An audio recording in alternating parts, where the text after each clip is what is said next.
I had the privilege of working on a project called Wallpaper Handmade for 10 years, in which we married designers and artists with makers and manufacturers to create one-off objects that sometimes were actually put into production.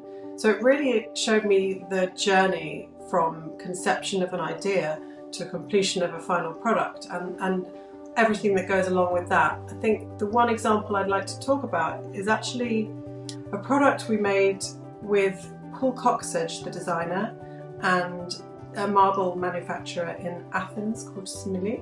It was actually an idea that Paul had called the bookmark, which was to rethink the idea of what a bookmark is. He very quickly realised that actually working in this type of marble would push the boundaries for him in terms of the object he would make. It goes against what a bookmark should be, but offers something completely different. It's a large object that rocks. Now, bookmarks don't rock, marble doesn't usually rock. It was a really joyful product. He made it happen after the initial idea by really thorough research.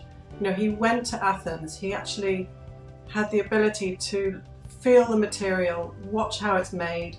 This actual bookmark, which is kind of like this large, it was made by using CNC water jet cutting.